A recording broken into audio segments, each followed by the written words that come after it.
दोस्तों नमस्कार, आपका मेरे YouTube चैनल फाइनल प्रेडिक्शन 007 में स्वागत है। दोस्तों हम वर्ल्ड कप का एक और मैच कवर करेंगे जो कि इंडिया और इंग्लैंड के बीच 29 अक्टूबर को दोपहर 2 बजे खेला जाएगा। ठीक, अब बात करें वेन्यू की, तो वेन्यू रहेगा एकना क्रिकेट स्टेडियम, लखनऊ में यह मुकाबला खेला जाएगा। ठीक हो गया दोस्तों। अब बात करेंगे हम यहाँ के पिच रिपोर्ट की। पिच रिपोर्ट की बात करें दोस्तों, तो यहाँ की जो विकेट है ये एक बैलेंसिंग ट्रैक है, यानी कि बल्लेबाज और गेंदबाज दोनों को पिच से मदद मिलती है। ठीक है, वो भी दोनों इनिंग में। आप इस बात को ध्यान में रखिएगा। और बल्लेबाज वही स्कोर करेगा यहाँ जो टेक्निकली थोड़ा स्ट्रांग होगा। ठीक, और एक टिप्स जो आपको हमेशा देता हूँ, अगर आपको समय पर पिच रिपोर्ट नहीं मिल पाती है तो कप्तान टॉस जीतने के बाद क्या कर रहा है, पहले बैटिंग कर रहा है या बॉलिंग कर रहा है, ठीक है, आप उसके डिसीजन को अपना आधार बनाकर भी टीम में प्लेयर का सिलेक्शन कर सकते हैं। ठीक हो गया। अगर वो टॉस जीतने के बाद बैटिंग फर्स्ट कर रहा है, इसका मतलब आप थोड़ा बहुत आइडिया लगा सकते हैं कि हाँ क्योंकि यहाँ पर थोड़ा सा बल्लेबाजी के लिए विकेट क्या है, अनुकूल है। ठीक है, तो उसके बाद तो टीम क्या करेगी ये तो फिर वक्त ही बताता है। ठीक है, हमको तो उनके आंकड़ों से हमको अनुभव एक आइडिया लगाना होता है, वो भी सटीक। ठीक है, अब बात करेंगे हम वेन्यू रिकॉर्ड की। वेन्यू रिकॉर्ड की बात करें दोस्तों, तो अब तक इस ग्राउंड पर टोटल 7 वनडे मैच खेले गए हैं, जहां बैटिंग फर्स्ट करने वाली टीम 3 बार, तो वहीं बैटिंग सेकंड करने वाली टीम 4 बार यहां अपने मुकाबले जीती है। ठीक, इस ग्राउंड का जो एवरेज स्कोर रहा है वो रहा है 250 रन। एवरेज स्कोर की बात करें, 250 रन का मतलब है कि एक ठीक ठाक स्कोर बन जाता है। लेकिन मैं अभी आपको इस साल के मैच समझाऊंगा, उस समय मैं आपको सारा कुछ क्लियर करवा दूंगा। ठीक है दोस्तों, 250 रन का मतलब है अगर बैटिंग अच्छी करेगी तो थोड़ा सा अब भी जा सकता है, और बैटिंग अगर थोड़ी बेकार रही तो यहाँ टीमें जो है 200-220 के अंदर भी सिमट जाती हैं। ठीक है, आप इस बात को ध्यान में रखिएगा। दोस्तों बैटिंग फर्स्ट करने वाली टीम 3 बार और बैटिंग सेकंड करने वाली टीम 4 बार मैच जीती है। इसका मतलब ये है कि कोई भी टीम मैच जीत सकती है, चाहे वो इंग्लैंड हो चाहे इंडिया हो। ठीक है, क्योंकि इंडिया और इंग्लैंड दोनों टीमें क्या हैं, थोड़ा सा बैलेंसिंग है। इंडिया थोड़ा सा मजबूत है और जो इंग्लैंड की टीम है इस समय थोड़ा सा उनके बल्लेबाज और बॉलर उतने अच्छे फॉर्म में नहीं है। ठीक है, क्योंकि हमको टीम बनाते वक्त कई जो चीज़ें होती हैं उन पर भी ध्यान रखना होता है कि ठीक टीम का फॉर्म क्या चल रहा है। ठीक है ना, पूरी टीम का फॉर्म क्या चल रहा है, उसके बल्लेबाज कैसे फॉर्म में है, गेंदबाज कैसे फॉर्म में है, अगर पिच बैलेंसिंग भी है, वहाँ पिच से पेस को मदद भी है, तो क्या बॉलरों का फॉर्म इस लायक है कि वो उतने विकेट ले सकते हैं। तो कई चीज़ों को ध्यान में रखते हुए टीम को अपना सेट करना होता है। ठीक है, अब वेन्यू रिकॉर्ड की बात करें दोस्तों, ये जो दूसरा वेन्यू रिकॉर्ड है वो है इस साल जो वर्ल्ड कप के यहाँ टोटल कितने मैच हुए ये उनका रिकॉर्ड है। ठीक है, इस साल 2023 में यहाँ वर्ल्ड कप के टोटल इस ग्राउंड पर 3 मुकाबले खेले गए हैं, जहाँ बैटिंग फर्स्ट करने वाली टीम सिर्फ 1 बार और बैटिंग सेकंड करने वाली टीम 2 बार यहाँ मुकाबले जीती है। यानी कि थोड़ा सा सेकेंड इनिंग में बल्लेबाजी करना थोड़ा सा आसान कह सकते हैं। ठीक है, और एक मैच मैं आपको क्लियर कर दूं, एक मैच जो यहाँ फर्स्ट मैच खेला गया था उसमें साउथ अफ्रीका ने फर्स्ट इनिंग में बल्लेबाजी की थी और 311 रन का स्कोर किया था। ठीक है, ऑस्ट्रेलिया मैच 177 रन पर ऑल आउट हो गई थी। ठीक, तो आपको एक एक चीज़ को भी ध्यान में रखना होगा। ठीक है ना, और एवरेज स्कोर की बात करूं इन 3 मैचों में तो वो भी लगभग 250 के आसपास रहा है। ठीक है, यानी कि एक ठीक ठाक स्कोर यहाँ देखने को मिलता है। ठीक हो गया। और इन 3 मुकाबलों में टोटल जो विकेट गिरे हैं वो गिरे हैं 47 विकेट। ठीक है, इसका मतलब विकेट भी काफ़ी गिरे हैं। ठीक, और फर्स्ट इनिंग में देखिए 27 विकेट गिरे हैं और सेकेंड इनिंग में 20 विकेट गिरे हैं। ठीक, इसलिए मैंने कहा कि यहाँ थोड़ा सा सेकेंड इनिंग में बल्लेबाजी करना थोड़ा सा ईजी रहा है। ठीक है, और देखिए यहाँ फर्स्ट इनिंग में पेसर ने लिए हैं 16 विकेट और स्पिनर ने लिए हैं 9 विकेट। ठीक, और वहीं बात करें अगर हम सेकेंड इनिंग की, तो सेकेंड इनिंग में पेसर ने लिए हैं 10 विकेट और स्पिनर को महज 9 विकेट मिले हैं। यानी कि टोटली अगर बात करें तो यहाँ फर्स्ट इनिंग में पेसर जो है हमारे लिए इंपॉर्टेंट रहेंगे, क्योंकि उन्होंने मैक्सिमम जो ये 3 मैच है कम से कम इस रिकॉर्ड के आधार पर अगर हम जाएँ तो 16 विकेट उन्होंने लिए हैं। ठीक है, और सेकेंड इनिंग में महज 10। ठीक, और स्पिनर ने दोनों इनिंग में 9 विकेट लिए हैं। ठीक है, तो अगर आप चाहें तो यहाँ ऑलराउंडर जो स्पिनर हो, जो थोड़ा अच्छी स्पिन करा लेता हो, तो हम उसको भी अपनी टीम में क्या कर सकते हैं, जगह दे सकते हैं। ठीक हो गया, फर्स्ट इनिंग हो या सेकेंड इनिंग। ठीक, क्योंकि यहाँ सेकेंड इनिंग में 2 मैचेज ऐसे हुए हैं इन 3 मुकाबलों में जहाँ स्पिनर ने 4-4 विकेट लिए हैं सेकेंड इनिंग में। ठीक है, और फर्स्ट इनिंग में एक में 5 तो एक में 3 लिए हैं, तो आप एक आइडिया हल्का फुल्का लगा सकते हैं उससे। ठीक है ना, उसके बाद मैं बताऊंगा आपको टीम्स वीकनेस के बारे में। ठीक, अगर दोस्तों आपने अब तक मेरा चैनल सब्सक्राइब नहीं किया है तो प्लीज़ आप मेरे चैनल को सब्सक्राइब कर दीजिएगा, अपने व्हाट्सअप ग्रुप पर शेयर कर दीजिएगा। ठीक है ना, और अगर मेरा चैनल थोड़ा सा बड़ा होता है, ठीक, तो फिर मैं आपके लिए डिजिटल बोर्ड में आपको पूरा मैच समझाऊंगा। ठीक है, उसके बाद मैं बात करूंगा आप टीम्स वीकनेस में आपको पता चलेगा कि इंडिया के प्लेयरों की वीकनेस क्या हो रही है इस समय वर्ल्ड कप में, ठीक है। तो इंडिया के प्लेयर जो है उनको राइट आर्म मीडियम फास्ट और लेग स्पिन को खेलने में खासी दिक्कत हो रही है, लेकिन राइट आर्म मीडियम फास्ट से दिक्कत वहीं पर होगी जहां पर पेसर को पिच से मदद होगी, ठीक है। ये चीज़ें भी क्लियर मैं आपको कर दूं। और लेग स्पिन से वहां दिक्कत होगी जहां पिच से स्पिन को थोड़ा सा ज़्यादा मदद होगी, ठीक है। और इंग्लैंड के बल्लेबाज को भी right arm medium fast, left arm Orthodox और लेग स्पिन से दिक्कत होती है, ठीक है। तो ये चीज़ें क्लियर होगी। तो आपको इन बॉलरों पर थोड़ा सा फोकस करके चलना होगा, क्योंकि ये जो विकेट है ना, यहाँ पर पेस को भी मदद मिल रही है तो स्पिन को भी मदद मिल रही है, ठीक है। तो आपको ध्यान देना होगा, ठीक। और किसी मैच में सेकेंड इनिंग में पेसर ने महज 1 विकेट भी लिया है, ठीक है। और जो ये टिप्स जो आपको दिख रहा है, इसका मतलब ये है जहाँ फर्स्ट इनिंग में स्कोर करने वाले बल्लेबाजों ने स्कोर क्या किया है, इन तीनों मैच में स्कोर करने वाले बल्लेबाजों का नंबर क्या है। तो अभी तक इन 3 मैचों में फर्स्ट इनिंग में स्कोर करने वाले बल्लेबाजों का नंबर रहा है, जो भी टीम ने फर्स्ट इनिंग में बल्लेबाजी की है उनके 2 नंबर, 4 नंबर और 5 नंबर के बल्लेबाज ने स्कोर किया है, ठीक है। तो आप इन पर फोकस करके चलिएगा। और सेकेंड इनिंग में जिस टीम ने बल्लेबाजी की है उसके नंबर 1, नंबर 4 और नंबर 5 के बल्लेबाज ने स्कोर किया है, यानी कि कहीं ना कहीं इस मैच में हमारे लिए नंबर 4, नंबर 5 नंबर और 4 नंबर 5 के जो बल्लेबाज हैं वो इंपॉर्टेंट रोल प्ले करेंगे। लेकिन उन बल्लेबाजों की फॉर्म कैसी रही है उस पर भी आपको फोकस करके चलना होगा। अगर बुरे फॉर्म से गुजर रहे हैं तो उनको टीम में लेने से कोई फ़ायदा नहीं है, ठीक है। तो ये भी एक चीज़ क्लियर कर दी मैंने आपकी, ठीक है। क्योंकि दोस्तों मैच को टीम को बनाते वक्त कई प्रकार की चीज़ों को ध्यान में रखना होता है, ठीक। और वेन्यू मैचेस की बात करूँ तो ये देखिए 21 तारीख का ही है, परसों 2-4 दिन पहले का है, 21 अक्टूबर का मैच है। देखिए मैं वेन्यू मैच समझाऊंगा आपको किन किन बातों पर ध्यान देना होगा। स्कोर कितना बन रहा है, विकेट कितने गिर रहे हैं, फर्स्ट इनिंग हो या सेकेंड इनिंग, ठीक। स्कोर करने वाले बल्लेबाजों का नंबर क्या है, ठीक है, ठीक। और फर्स्ट इनिंग में बॉलिंग में पेसर ने कितने विकेट लिए, स्पिनर ने कितने विकेट लिए हैं, वहीं सेकेंड इनिंग में भी स्कोर करने वाले बल्लेबाजों का नंबर और पेसर और स्पिनर ने कितने विकेट लिए उस पर ध्यान देना होगा, ठीक है। और उससे ज़्यादा महत्वपूर्ण चीज़ क्या होगी कि दोनों टीमें कौन कौन सी टीमें खेली हैं आपस में, ठीक है। जहां नीदरलैंड और श्रीलंका खेली हैं तो आपको ध्यान देना होगा। अगर नीदरलैंड ने फर्स्ट इनिंग में बल्लेबाजी की है तो उनके जो अब जैसे नंबर 3 पर कॉलिन एक्करमैन का नाम लिखा है, स्कोर हुआ है 29 रन, ठीक है। मान लीजिए इंडिया की तरफ से नंबर 3 पर विराट कोहली आते हैं तो कॉलिन एक्करमैन और विराट कोहली की कोई तुलना नहीं है। तो इन चीज़ों पर भी आपको ध्यान देना होगा कि हाँ यार वहाँ पर 3 नंबर के बल्लेबाज ने स्कोर किया है, लेकिन 3 नंबर पर आ कौन रहा है ये भी ध्यान देना होगा। टीम कौन सी है, आ कौन रहा है, ठीक है। जो बल्लेबाज आ रहा है उसकी फॉर्म क्या है, ठीक है। और सामने बॉलर कौन है, उसने कितने स्कोर किया है। तो इन एक एक चीज़ को पॉइंट को आपको ध्यान में रखना होगा, ठीक है। क्योंकि दोस्तों मेरी वीडियो बहुत लंबी बन जाती है, इसलिए मैं एक एक चीज़ समझा नहीं सकता, एक एक चीज़ बोलता नहीं हूँ। लेकिन मैं कई चीज़ें तभी मैं आपसे बोलता हूँ कि आपको अपने एक्सपीरियंस के आधार पर भी टीम में प्लेयर का सिलेक्शन करना होगा, ठीक है ना। अगर ओपनर की फॉर्म अच्छी है तो आपको ओपनर को टीम में जगह देने से गुरेज नहीं करना चाहिए, ठीक है। मतलब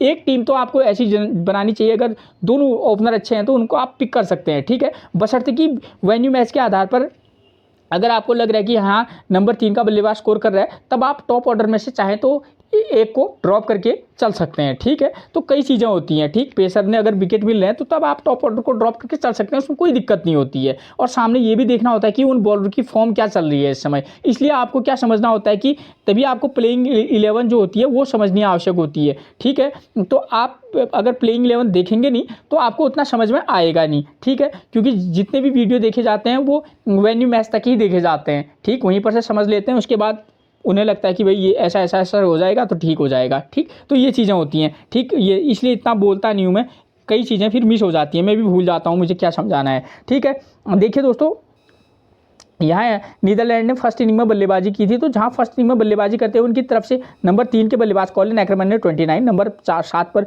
एस एलिंग ब्रेस्ट ने 70 और नंबर 8 पर लोगन बानबीक ने 59 रन का स्कोर किया है, ठीक है। बॉलर देखिए श्रीलंका के अच्छे बॉलर है और नंबर 7 और 8 नंबर 8 का प्लेयर स्कोर कर रहा है, तो आपको इस बात पर भी ध्यान देना होगा, ठीक। और फर्स्ट इनिंग बॉलिंग में देखिए पेसर ने 8 विकेट लिए हैं, स्पिनर को महज 1 विकेट मिला है, ठीक है। और देखिए सेकेंड इनिंग में नंबर 1, नंबर 4 और नंबर 5 का बल्लेबाज स्कोर कर रहा है, ठीक है। और पेसर को 1 तो स्पिनर को 4 विकेट मिले हैं, ठीक। तो दोस्तों अगर हम इस वेन्यू मैच के आधार पर टीम बनाएंगे, दोस्तों टीमें अलग हैं तो स्कोर बोर्ड अलग नज़र आ रहा है। अगर यहाँ इंडिया और इंग्लैंड के बीच मैच हो रहा है तो आपको स्कोर बोर्ड भी अलग नजर आएगा, यानी कि मैच थोड़ा सा चेंज होगा, लेकिन लगभग ऐसा जैसा होने की संभावना हो सकती है। ठीक है, तो दोस्तों अगर मान लीजिए कि लगभग आपको लगे कि हाँ जिसकी क्षमता हो सकती है ऐसा जैसा मैच होगा, तो जहाँ जो भी टीम फर्स्ट इनिंग में बल्लेबाजी करेगी, चाहे वो इंडिया हो या चाहे इंग्लैंड हो, हम उसके क्या कर सकते हैं, इंडिया के तो खासतौर पर टॉप ऑर्डर जिसमें अच्छे फॉर्म में है, चाहे रोहित शर्मा हो, शुभमन गिल हो, खासतौर पर शर्मा जी, तो शर्मा जी को आप पिक करके चल सकते हैं। ठीक है, अगर ड्रॉप करना होगा तो आप गिल को ड्रॉप कर सकते हैं। ठीक, अगर वरना आप चाहें तो दोनों को पिक कर सकते हैं। उसके बाद नंबर 3 पर कोहली अच्छे फॉर्म में है। उसके बाद आप डायरेक्ट नंबर 5 पर केएल राहुल, उसके बाद आप चाहे तो फिर तो रविंद्र जडेजा का ही नंबर आता है। तो इस तरीके का टीम बना सकते हैं। अगर मान लीजिए यही बात होगी, अगर माना इंग्लैंड फर्स्ट इनिंग में बल्लेबाजी करती है, तब उनके जो ओपनर जो है, ठीक, डेविड मिलन भी ठीक ठाक टच में है, बैरेस्टो उतने बेहतरीन टच में नहीं है। अगर ठीक तो इसका मतलब है इंडिया के बॉलिंग आएगी फर्स्ट इनिंग में, तो बॉलिंग में इंडिया के बॉलर किस फॉर्म में, आपको ये भी देखना होगा। इंडिया के बॉलर जो हैं वो भी ठीक कंडीशन, मतलब ठीक ठाक फॉर्म में है। ठीक है, पिछले मैच में शमी ने 5 विकेट लिए, लेकिन सिराज हो गए और बुमराह हो गए, वो भी एक ठीक ठाक फॉर्म में है। ठीक है ना, तो आप क्या कर सकते हैं, अगर इंग्लैंड फर्स्ट इनिंग में बल्लेबाजी करेगी तो आप क्या कर सकते हैं कि आप डेविड मिलन के साथ जा सकते हैं। जो रूट उतने अच्छे फॉर्म में नहीं है, बेन स्टोक पिछले मैच में अच्छे टच में नजर आए, आप क्या कहते हैं, मिलन के साथ जो रूट इस तरीके का। फिर बात करूं अगर बटलर की, बटलर भी उतना अच्छा फॉर्म में नहीं है। ठीक है ना, तो आप क्या कर सकते हैं, लेकिन बटलर को पिक कर सकते हैं, उसके बाद डेविड विली को ले सकते हैं। ठीक है ना, तो इस तरीके का कॉम्बिनेशन बनाकर चल सकते हैं। ठीक है, अगर सेकंड इनिंग की बात करें तो सेकंड इनिंग में जो भी टीम बल्लेबाजी करेगी, ठीक है, आप उसके एक टॉप ऑर्डर, उसके बाद डायरेक्ट 4 या 5 पर, ठीक है ना, तो आप उनके फॉर्म के आधार पर उनको टीम में पिक कर सकते हैं। ठीक,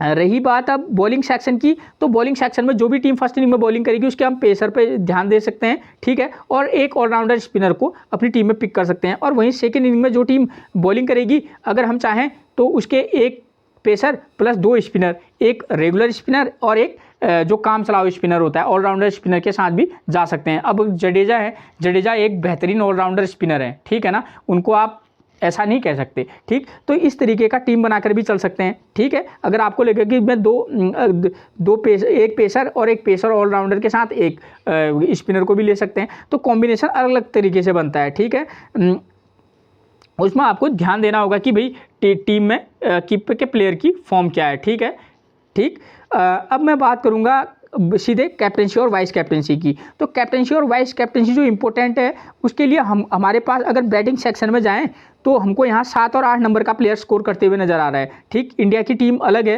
तो वहाँ 8 और 7 के तक का तो उतना स्कोप नहीं है, लेकिन अगर आप थोड़ा सा ऊपर जाना चाहेंगे तो आप कोहली को, या अगर थोड़ा ही नीचे आना चाहेंगे, आपको लगेगा कि यहाँ पेसर विकेट ले रहे हैं तो इंडिया की भी बैटिंग लाइनअप कोलैप्स हो सकती है, उसमें कोई दो राय नहीं है, तो आप क्या कर सकते हैं, फर्स्ट इनिंग से प्लेयर को वाइस कैप्टनसी दे सकते हैं। ठीक है, ठीक, तो नंबर 4 या 5 पर आपको केएल राहुल भी अच्छे टच में है, उनको भी दे सकते हैं। या अगर आप चाहें तो किसको, उसको क्या है, रविंद्र जडेजा जी को भी क्या कर सकते हैं, जडेजा को आप सीधे वाइस कैप्टनसी का रोल प्ले करवा सकते हैं। क्यों, उसका एक रीज़न है। अगर इंडिया फर्स्ट इनिंग में क्या करेगी, बल्लेबाजी करेगी, तो उसका रीज़न है क्योंकि वो फर्स्ट इनिंग में यहाँ 7-8 नंबर तक बल्लेबाजी जा रही है और बल्लेबाजी अच्छी कर लेते हैं, और साथ में सेकेंड इनिंग में पेसर को स्पिनर को विकेट मिल रहा है, तो वो शायद 2-3 विकेट ले दें, एक वाइस कैप्टन अच्छा रोल निभा सकते हैं। ठीक हो गया।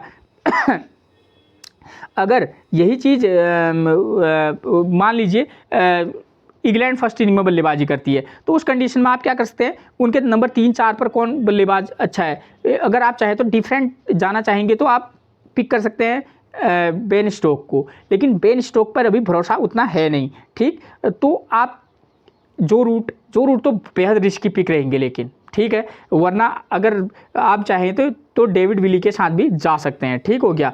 और उसके बाद वेन्यू मैच के आधार पर तो एक आपको बैट्समैन के साथ जाना चाहिए, और जो टीम सेकेंड इनिंग में क्या करेगी, बैटिंग करेगी, चाहे इंग्लैंड हो या इंडिया हो, आप क्या कर सकते हैं, उस प्लेयर को यहाँ कैप्टनसी दे सकते हैं। ठीक है, इंडिया की तरफ से तो सभी टॉप फॉर्म में है, जैसे रोहित शर्मा है या विराट कोहली हैं। ठीक है, आप उन पर फोकस करके भी चल सकते हैं। ठीक हो गया। उसके बाद बॉलिंग सेक्शन से तो मैंने आपको क्लियर ही करा दिया है। ठीक है, और लेकिन अगर थोड़ा सा डिफरेंट जाएंगे तो डेविड विली एक ठीक ठाक ऑप्शन बन सकते हैं, ठीक है, वाइस कैप्टनसी के, ठीक, ये चीज़ क्लियर होगी। उसके बाद दूसरे वाले वेन्यू मैच की बात करें, दूसरा वाला वेन्यू मैच भी इसी ग्राउंड का है दोस्तों, इस पर ज़्यादा फोकस करके चलिएगा, ठीक है, क्योंकि अगर मैं पैटर्न की बात करूं, पहला वाला मैच यहाँ हाई स्कोर रहा था, ठीक है, जहां फर्स्ट इनिंग में और साउथ अफ्रीका ने 311 बनाए थे। दूसरा वाला मैच लो टोटल रहा था, श्रीलंका और ऑस्ट्रेलिया वाला, और तीसरा मैच भी एक ठीक ठाक कंडीशन का रहा है। तो हो सकता है ये मैच ठीक ठाक कंडीशन का रहे, या थोड़ा ठीक ठाक कंडीशन के रहने की ज़्यादा उम्मीद है, मतलब समथिंग ऐसा जैसा, ठीक है। तो ये मुकाबला 16 अक्टूबर का मुकाबला है, जो श्रीलंका और ऑस्ट्रेलिया के बीच खेला गया था। श्रीलंका ने फर्स्ट इनिंग में बल्लेबाजी की, 209 रन पर ऑल टीम आउट होगी, ठीक। देखिए यहाँ फर्स्ट इनिंग में स्कोर करने वाले बल्लेबाज थे नंबर 1 प्रथम निशांका 61, नंबर 2 पर कुशल परेरा ने 78 रन का स्कोर किया था, ठीक है। और फर्स्ट इनिंग बॉलिंग में पेसर ने 4 तो स्पिनर ने 5 विकेट लिए थे। और सेकेंड इनिंग में देखिएगा आप नंबर 1 का बल्लेबाज मिचेल मार्श ने 52, तो नंबर 5 पर जॉश इंग्लिश ने 58 रन का स्कोर किया है, और पेसर ने 3, तो स्पिनर को महज 1 विकेट मिला है, ठीक है। इसका मतलब ये है, अगर हम इस वेन्यू मैच के आधार पर टीम बनाने जाएं, तो जो भी टीम फर्स्ट इनिंग में बल्लेबाजी करेगी, हम उसके टॉप ऑर्डर पर फोकस कर सकते हैं, ठीक है। अगर आप टॉप ऑर्डर में से एक को पिक करें, उसके बाद आप चाहें तो 3 को पिक करके 4 को पिक कर सकते हैं, 1 के बाद सीधे 4 को पिक कर सकते हैं, 5 को पिक कर सकते हैं, ठीक है। तो इस तरीके का कॉम्बिनेशन भी बना सकते हैं, ठीक है। मैच अलग अलग टीमों के बीच हो रहा है, तो रिजल्ट भी अलग अलग निश्चित तौर पर होगा, ठीक है। और जो टीम सेकंड इनिंग में बल्लेबाजी करेगी, उसके हम टॉप ऑर्डर 1 या 2 में से 1, उसके बाद 3 या 5 नंबर के बल्लेबाज 4 या 5 नंबर पर फोकस करके चल सकते हैं, ठीक है। उसका रीज़न है, पेसर यहाँ स्टार्टिंग में विकेट ले रहे हैं, तो हो सकता है कि ड्रॉप होने के चांसेस ज़्यादा हैं, और फर्स्ट इनिंग में स्पिनर भी विकेट ले रहे हैं, तो आप इस बात का फोकस कीजिएगा, ठीक है। जो टीम फर्स्ट इनिंग में बॉलिंग कराएगी, उसके हम स्पिन और पेस दोनों का कॉम्बिनेशन लेकर चलेंगे। सेकेंड इनिंग में हम पेसर और एक स्पिनर के साथ भी चल सकते हैं, ठीक है। वो भी खासतौर पर ऑलराउंडर हो तो ज़्यादा उचित रहेगा, ठीक, प्योर स्पिनर होने से, ठीक है। अब बात रही कैप्टनसी और वाइस कैप्टनसी की, तो इस मैच में से अगर आप चाहें तो जो टीम फर्स्ट इनिंग में बल्लेबाजी करेगी, तो आप वहाँ से वाइस कैप्टनसी उठा सकते हैं, ठीक है। और जो टीम खासतौर पर ऑलराउंडर इस मैच में हमारे लिए किफ़ायती होंगे कैप्टनसी और वाइस कैप्टनसी देने के लिए। ऑलराउंडर सेक्शन में रविंद्र जडेजा मिलेंगे, डेविड विली मिलेंगे इंग्लैंड की तरफ से, ठीक है। तो वो बॉलर हमारे लिए क्या हो सकते, दोनों प्लेयर हमारे लिए कैप्टनसी और वाइस कैप्टनसी की अच्छी चॉइस बन सकते हैं, रविंद्र जडेजा और डेविड विली तो उतने अच्छे टच में नहीं है, लेकिन एक रिस्की हो सकते हैं, ठीक। उसके बाद अगर आप दूसरा नाम लेना चाहें बैटिंग सेक्शन से, तो इंडिया की तरफ से तो कोई भी आप किसी को भी चुन सकते हैं, ठीक है। विराट कोहली भी ज़बरदस्त टच में है, और रोहित शर्मा जी का क्या है कि वो भी टच में बहुत अच्छे हैं, 4-5 मैचों से रन स्कोर कर रहे हैं, हो सकता है इस मैच में उनका फ्लॉप आ जाए, ठीक है। इससे पहले भी मैं भविष्यवाणी कर चुका हूं, जिसमें से 1-2 सही रहे हैं, ठीक है। प्रथम श्रीलंका वाला थोड़ा सा उन्होंने स्कोर किया था, मैं ये नहीं कहता हूँ कि आप इनको ड्रॉप करके चलिए, लेकिन चांसेस रहते हैं, तो इसलिए मैं आपको बता रहा हूँ, ठीक है ना।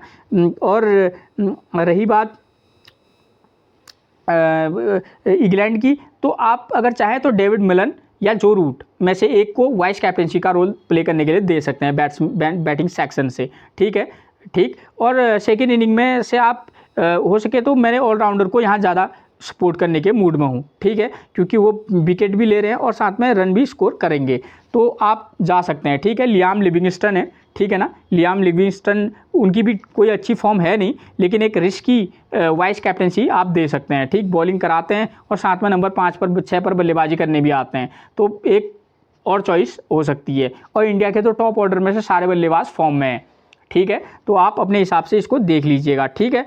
तो ये चीज़ें क्लियर होगी, ठीक। अच्छे से आप देख लीजिएगा, प्लेइंग 11 से आपको आइडिया हो जाना है कि मुझे किसको देना है, ठीक है। अब बात करूंगा मैं प्लेइंग 11 की, तो नंबर 1 पर बात करेंगे, इंडिया की तरफ से मिलेंगे रोहित शर्मा, प्रदर्शन 46, 48, 86, 131 और 0, ठीक है, ग्रेट फॉर्म में है, ठीक है ना। वाइस कैप्टनसी और कैप्टनसी के भी कंटेंडर है, आप वेन्यू मैच को समझिएगा, उसके आधार पर आप दीजिएगा। आपको लगेगा कि देना चाहिए तो जरूर देना, और आपको लगेगा कि नहीं देना चाहिए तो आप मत दीजिएगा, ठीक है। इनको राइट आर्म मीडियम फास्ट से दिक्कत होती है, तो क्रिस वोक्स हो सकता है इस मैच में इनको परेशानी में डाल सकते हैं, लेकिन क्रिस वोक्स की फॉर्म उतनी अच्छी है नहीं, हो सकता है रिच टोपले को या एक आध जो उनके जो बेंच में बैठे प्लेयर हैं वो भी आ सकते हैं, ठीक है, ठीक। क्रिस वोक्स के खेलने के चांस थोड़ी कम है। उसके बाद नंबर 2 पर मिलेंगे शुभमन गिल, ठीक है, प्रदर्शन 26, 53, 16, 104 और 74, ठीक है। किसी भी मैच में ये फायर कर सकते हैं, लेकिन इनकी भी फॉर्म थोड़ी सी इस समय अप डाउन वाली स्थिति है, ठीक है। इनको राइट आर्म मीडियम फास्ट और लेग स्पिन को खेलने में दिक्कत होती है, तो Chris Woakes right arm medium fast मिलेंगे, और आदिल रशीद लेग स्पिनर मिलेंगे। ठीक है दोस्तों, मैं आपको क्लियर करा चुका हूँ, यहाँ 2 नंबर 4 नंबर का बल्लेबाज या 4 के बल्ले में 5 नंबर का बल्लेबाज यहाँ इंपॉर्टेंट रोल प्ले कर रहा है। ठीक है, आप फोकस करके चलिएगा फर्स्ट इनिंग में 2 और 4 नंबर पर, सेकंड इनिंग में 4 और 5 नंबर के बल्लेबाज ने यहाँ काफ़ी मतलब 3 मैचों में से 2 मैचेस में इन्होंने स्कोर किया है। ठीक है, तो आप फोकस करके चलिएगा, इसलिए मैं एक एक चीज़ आपको क्लियर करवा देता हूँ। राइट आर्म मीडियम ये समझा दिए हैं शुभमन गिल। ठीक, ये भी हमारे लिए क्या रहेंगे, अच्छे पिक रह सकते हैं। ठीक है, किसी टीम को इस तरीके से बनाइएगा कि वेन्यू मैसेज के आधार पर आपको लगेगा कि हाँ इसको ड्रॉप करके चल सकता हूँ, तो आप ड्रॉप करके चलिएगा। ठीक, क्योंकि अलग अलग कॉम्बिनेशन बनाना, ठीक है, जैसा हम सोचते हैं मैच वैसा होता नहीं है। ठीक है ना, तो मैच कैसा होगा वो वक्त बताता है, लेकिन आप एक आइडिया लगाना सटीकता के साथ। ठीक है, मन क्या कर रहा है उस पर नहीं, आंकड़े क्या कह रहे हैं और मुझे क्या करना चाहिए उस तरीके से, और थोड़ा सा डिफरेंट अपने भी हिसाब से वो आपके लिए सूटेबल रहेगा। नंबर 3 पर मिलेंगे विराट कोहली, प्रदर्शन 95, 103, 16, 55 और 85। ठीक है, जब कोहली फॉर्म में होते हैं वो हर मैच में स्कोर करते हैं। ठीक है, ये हमारे लिए बेहतरीन प्लेयर पिक रहेंगे। ठीक है, right arm medium fast leg spin को खेलने में दिक्कत होती है तो क्रिस वोक्स और आदिल रशीद का नाम आपको फिर मिलेगा। उसके बाद नंबर 4 पर मिलेंगे श्रेयस अय्यर, प्रदर्शन 33, 18, 53, 25 और 0। ठीक है, नंबर 4 का बल्लेबाज मैंने आपसे कहा है कि फोकस करना है, तो श्रेयस अय्यर और केएल राहुल इन 2 प्लेयर पर इस मैच में विशेष फोकस करके चलिएगा। एक टीम ऐसी बनाइएगा जिसमें आप ऊपर से शुभमन गिल को मौका दीजिएगा, नीचे से श्रेयस अय्यर प्लस केएल राहुल को मौका दीजिएगा। ठीक है ना, ये एक बिल्कुल डिफरेंट टीम होगी। ठीक, मैं आपको डिफरेंट टीम बता रहा हूँ। ठीक है, और केएल राहुल के प्रदर्शन की बात करें दोस्तों तो 26 रन, 34 रन, 19 रन और 97 रन ये अब तक का स्कोर रहा है। इनको लेफ्ट आर्म ऑर्थोडॉक्स और राइट आर्म मीडियम फास्ट से दिक्कत होती है, तो आदिल रशीद और लियाम लिविंगस्टन मिलेंगे क्या लेग स्पिनर, वो तो ठीक लेफ्ट आर्म ऑर्थोडॉक्स की जगह पर, और राइट आर्म मीडियम फास्ट मिलेंगे कौन, क्रिस वोक्स। ठीक है, तो आपको ध्यान देना होगा, इस तरीके की टीम भी आप बना सकते हैं। ठीक है, क्योंकि यहाँ थोड़ा सा पिच से पेसर को मदद है, तो मे भी हो सकता है। ठीक है, इंडिया के प्लेयरों को झटका लग जाए। ठीक, और उसके बाद में केएल राहुल का नाम मैंने आपको सजेस्ट कर दिया है, उसका कारण यही है कि नंबर 5 और नंबर 4 और 5 के बल्लेबाज यहाँ स्कोर कर रहा है। नंबर 6 पर मिलेंगे सूर्य कुमार यादव, प्रदर्शन 2 रन, 8 रन, 50, 26, 35 और 24 ये इनका वनडे मैचेस में प्रदर्शन रहा है। ठीक, वनडे मैचेस में सूर्य कुमार यादव बहुत ही कम मैचेस में स्कोर करते हैं। ठीक है, लास्ट मैच में रन आउट हो गए थे, इनको राइट आर्म मीडियम फास्ट और लेग स्पिन से दिक्कत होती है, तो क्रिस वोक्स मिलेंगे right arm medium fast, Adil Rashid और लियाम लिविंगस्टन मिलेंगे क्या लेग स्पिनर। ठीक है, लियाम लिविंगस्टन का नाम आ रहा है, तो आप लियाम लिविंगस्टन पर फोकस करके चलिएगा इस मैच पर। लियाम लिविंगस्टन नंबर 6 पर बल्लेबाजी करते हैं और गेंदबाजी भी अच्छी खासी कर लेते हैं। ठीक, फोकस करके चलिएगा। नंबर 7 पर मिलेंगे रविंद्र जडेजा, लेफ्ट हैंड बल्लेबाज, साथ में लेफ्ट आर्म ऑर्थोडॉक्स गेंदबाजी भी करते हैं। प्रदर्शन पिछले मैच में 39 रन, 0 विकेट, 2 विकेट, 2 विकेट और 0 विकेट। ठीक है, इन मैचेज में इनकी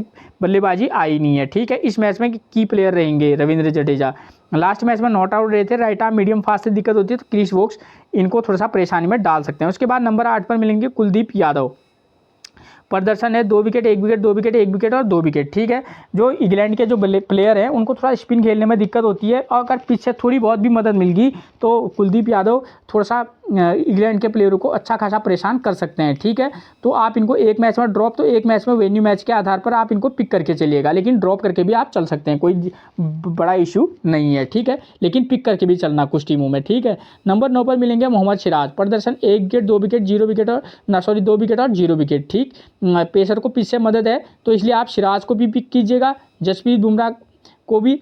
ठीक, जसप्रीत बुमराह का रिकॉर्ड की बात करें 1 विकेट, 2 विकेट, 2 विकेट, 4 विकेट और 2 विकेट। ठीक है, तो अलग अलग कॉम्बिनेशन के आधार पर टीम, इंडिया की टीम वेन्यू मैच देख लीजिएगा, और वेन्यू मैच से आपको समझ में आ जाएगा कि हाँ अगर इंडिया सेकंड इनिंग में बल्लेबाज बॉलिंग करेगी तो यहाँ सेकंड इनिंग में कितने विकेट लिए हैं पेसर ने, तो उसके आधार पर आप चाहें तो एक पेसर के साथ भी जा सकते हैं। ठीक है, उसके साथ 2 स्पिनर को भी ले सकते हैं आप, कुलदीप यादव प्लस रविंद्र जडेजा, तो अलग अलग कॉम्बिनेशन, थोड़ा सा डिफरेंट, और डिफरेंट भी तभी बनाइएगा, रिकॉर्ड बेस होना चाहिए आपके पास कि हाँ भाई मैं डिफरेंट बना रहा हूँ टीम, तो उसका कारण ये है कि यहाँ इस तरीके का मैच हुआ है और इसलिए मुझे ये सूटेबल ज़्यादा लग रहा है। ठीक है, तो तब कुछ भी हो सकता है, आप ऊपर भी जा सकते हैं और आप नीचे भी आ सकते हैं, लेकिन बेस होना चाहिए, ठीक है। उसके बाद दोस्तों फिर आपका विवेक आपसे जो कहे, ठीक है ना, आपका अपने दिमाग के आधार पर आप अपना फैसला ले सकते हैं। नंबर 11 पर मिलेंगे शामी साहब। शामी ने पिछले मैच में 5 विकेट, उससे पहले 1 विकेट, उससे पहले 5 और 2 और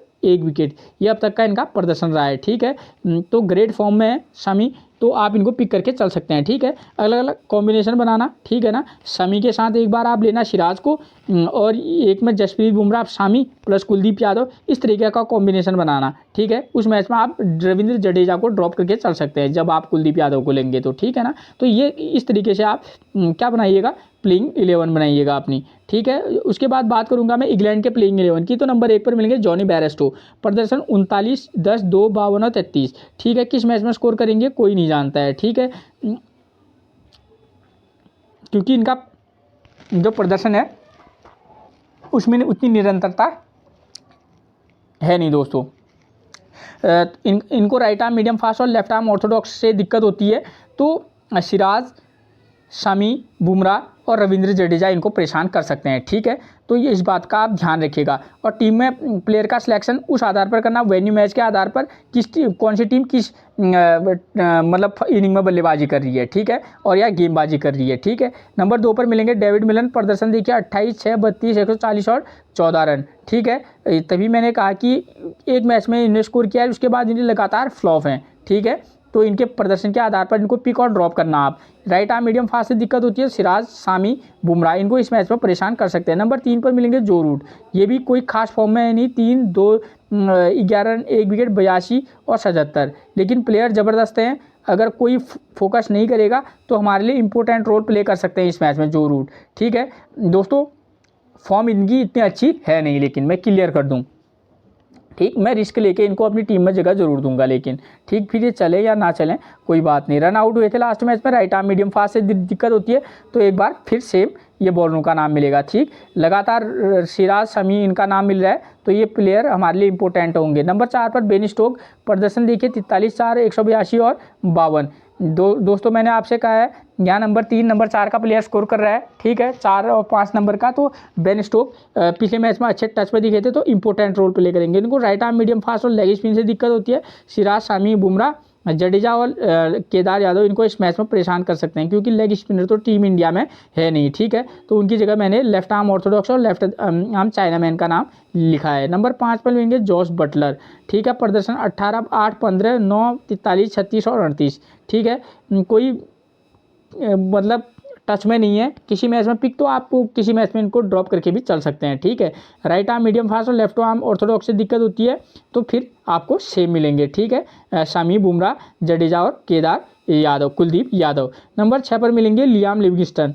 प्रदर्शन 1 run 0 wicket, 10 run 1 wicket, 0 run 1 wicket, 20 run 0 wicket, बहुत ही बुरे फॉर्म में है लिविंगस्टन, ठीक है ना।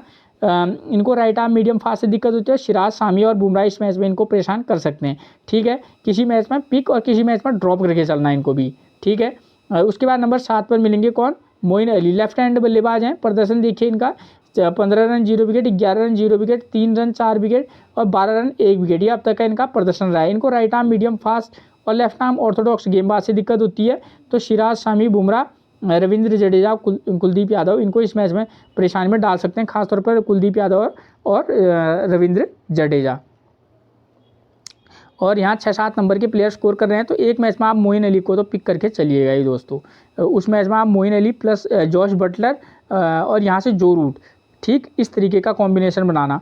और बॉलिंग सेक्शन की बात करूंगा तो डेविड विली को आप उस टीम में ज़रूर लेना, ठीक है, जिसमें आप इस तरीके की कॉम्बिनेशन बनाएंगे। एकदम डिफरेंट टीम और इनकी फॉर्म अच्छी है नहीं, ठीक, तो आप इन पर दाव खेल सकते हैं, ठीक। और विली का पिछले मैच में 14 रन 2 विकेट, उससे पहले 12 run plus 0 wicket, 19 run 1 wicket, 7 run 3 wicket, ये अब तक का इनका प्रदर्शन रहा है। इस मैच में वेन्यू मैच के आधार पर ये एक वाइस कैप्टेंसी और कैप्टेंसी का रोल भी प्ले कर सकते हैं। लास्ट मैच में नॉट आउट रहे थे। राइट आर्म मीडियम फास्ट से दिक्कत होती है। सिराज, शामी और बुमराह इनको इस मैच में भी परेशान कर सकते हैं। बात करें बॉलिंग सेक्शन की, तो हमको मिलेंगे क्रिस वोक्स। प्रदर्शन कोई खास है नहीं, 0 विकेट, 0 विकेट, 2 विकेट और 0 विकेट, ठीक है ना। उसके बाद नंबर 10 पर मिलेंगे कौन, आदिल राशिद।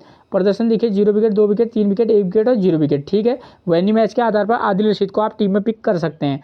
उसके बाद मिलेंगे मार्क वुड से, जो कि नंबर 11 पर मिलते हैं।